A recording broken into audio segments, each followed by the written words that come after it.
Hello' বন্ধু বান্ধৱীসকল, মই হায়দৰাবাদলৈ যোৱাৰ আগতে আছক আমাৰ ঘৰৰ বাৰী সীমাটো জেৰুৱাবোৰ ইমান ধুনীয়াকৈ দি থৈ গৈছিলোঁ জানে যে এইবোৰ চক আহি পাইছোঁ গোটেই জেৰুৱা জপনা ভাঙি শেষ কৰি থৈছে। তাৰপিছত গোটেই অৱস্থা নাই মানে এইখিনিতে মায়ে ধনিয়া কৰিছিলে, কোনোবাই চুকৈ নিলে, জেৰুৱাবোৰ নাই আকৌ ভাঙি থৈছে দিছে নাই।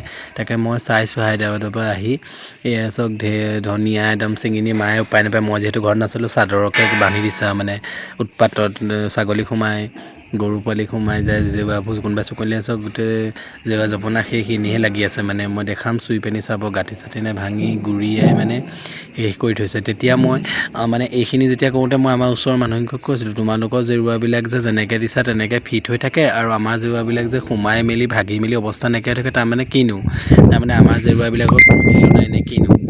তেখেতলোকক তেনেকৈ কৈছোঁ, কোৱাৰ লগে বহুতে বেয়া পাইছে এই কথাষাৰত। বেয়া পোৱা কথা নহয় ন, একে জেৰুৱা তেওঁলোকৰ জেৰুৱাবোৰ ফিট হৈ ভাল হৈ থাকে, আমাৰ জেৰুৱাবোৰ মেখেলাখনৰ ওপৰতে শুই থাকে। তাৰমানে অৰ্থটো কি? মই সেইকাৰণে এই ভিডিঅ'টো বনাই থ'লোঁ, কেতিয়াবা বাই চান্স মানুহৰ প্ৰয়োজন হ'বও পাৰে। আজিকালি পুলিচ কেছাৰীত যোৱাৰ লগে লগে প্ৰুফ বিচাৰে, সেইকাৰণে মই প্ৰুফটো লৈ চাওক মই লৰাই দেখুৱাইছোঁ জেৰুৱা দেখিছেনে, এইবোৰ চাওক গোটেই একদম মানে অৱস্থা নাইকিয়া কৰিলে। জেৰুৱা জপনা গাঁঠি চাঠি কাটি মেলি আমি ইমান ধুনীয়াকৈ জেৰুৱাবোৰ দি থৈছিলোঁ। ঘৰত যিহেতু আমাৰ মানুহ নাই, দেউতা আছে, থাকিলেও দেউতা এলেহুৱা, একো কাম বন নকৰে, কিমাননো হাজিৰা লগাই লগাই কাম কৰিব। ময়ো আহিব সময়ত হাজিৰা লগাই লগাই কাম কৰাই থৈ আহিছিলোঁ।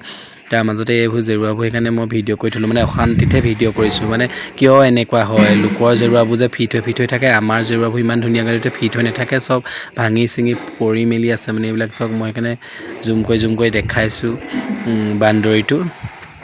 তাৰপিছত এইবোৰ গোটেই জেৰুৱা ভাঙি থৈছে আৰু ভাঙি মানে ছাগলী সোমোৱাই দিয়ে বাৰীৰ ভিতৰলৈ। যিহেতু আমাৰ বাৰীত যি টি মই গছপুলি নাৰ্চাৰীৰ পৰা আনি লগাইছোঁ, আপোনালোকে ভিডিঅ'বোৰত পায় মই গছ গছনি লগাই বৰ ভাল পাওঁ।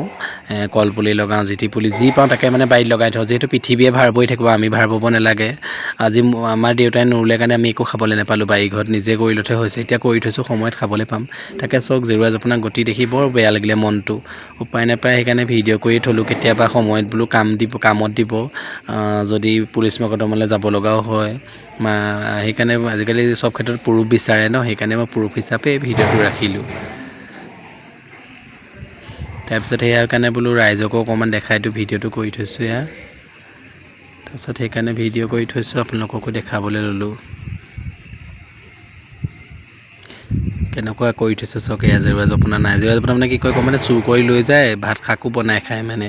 আমাৰ জেৰুৱাবোৰ এনে আমাৰ যিহেতু নেদেখি বাৰীৰ ঢাপত থাকে যে চুকৈ লৈ যায়। এনেকুৱাবিলাক কাম কৰিব নালাগে, ভাল নালাগে। তেওঁলোকৰ জেৰুৱা জপনা আছে, আমিতো নুচুৱে চক ভাঙি চিঙি সুমুৱাই গোটেই দিছে, অৱস্থা নাই মানে এনেইহে লাগি আছে জেৰুৱাখন। চব এনেকুৱা কৰি থৈছে গোটেই বান্দৰী জেৰুৱাখিনি। মোৰ বহুত খং উঠিছিলে, খঙত মই গালিও পাৰিছিলোঁ, তহঁতৰবিলাকৰ জেৰুৱা যে ফিট হৈ থাকে ভাল হৈ থাকে, আমাৰ জেৰুৱাখিনি কিয় এনেকৈ থাকে। কিন্তু উপায়হীন, এইবোৰ মানে নলগা জেগত লাগিবলৈও মায়ে হাক দিলে, কাজিয়া চাজিয়া নালাগে নায়ো লগা, সেইকাৰণে মুখখনেৰে কৈছোঁ। কিন্তু বেয়া লাগিছে, দুখ লাগিছে নিজৰ জেৰুৱাখিনি এনেকুৱা দেখিলে। যিহেতু মই হায়দৰাবাদত থাকি পিনি 8 মাহৰ মূৰত ঘৰলৈ গৈছোঁ, ঘৰলৈ গৈ জেৰুৱা জপনা গতিটো তেনেকৈ বৰ বেয়া লাগিলে। পিছৰ ভিডিঅ'কণ চাই যাওক বান্ধৱীসকল। বহুত দিনৰ সপোন আছিল বাৰীৰ সীমাটোত মই ফেঞ্চিং দিয়া, আজি মনৰ সপোন পূৰণ হ'ল। বহুত কষ্ট কৰি মই এইখিনি দিবলৈ সক্ষম হৈছোঁ দেই। ফেঞ্চিংখিনি দিলোঁ, জেৰুৱা জপনা দিওঁ বাৰে বাৰে ভাঙি থাকে, সেইকাৰণে মই এইবাৰ ফেঞ্চিংকণ লগাবলৈ সক্ষম হ'লোঁ। আচলতে সেইটোৱেই, নিজে কষ্ট কৰিলে চব ফলেই পাব মানুহে। কষ্ট বিনিময়ত ইমানকণ কৰিবলৈ পাৰিছোঁ আৰু আপোনালোকে আশীৰ্বাদ দিব, আপোনালোকৰ আশীৰ্বাদত আৰু যাতে আগবাঢ়ি যাব পাৰোঁ। তাৰপিছত মাৰ লগত আলোচনা কৰিলোঁ, যিহেতু এনেকৈ নহ'ব ন, নিগুতি যদি মানুহে ভাঙি থাকে জেৰুৱা জপনা, আমিতো কি হ'ব, কিমান জেৰুৱা দি থাকিব। সেইকাৰণে ফেঞ্চিং কিনি আনি আপোনাৰ ফাইনেলি ফেঞ্চিং লগাই দিলোঁ। লগাই আছে মানুহে দেখিছে। বহুত দিনৰ আশা আছিল, সপোন আছিল মোৰ, বাস্তৱত পৰিণত কৰিলোঁ। বান্দৰীটো বেৰা যিহেতু মানুহে দিগদাৰ কৰি থাকে, সেইকাৰণে একদম ফেঞ্চিঙে মাৰি দিছোঁ। আৰু এইবাৰ চাগে ৰক্ষা পাম অলপ চোৰৰ পৰাও আৰু মানুহৰ পৰাও। আজিলৈ ভিডিঅ'টো ইমানে আছিল, বাই।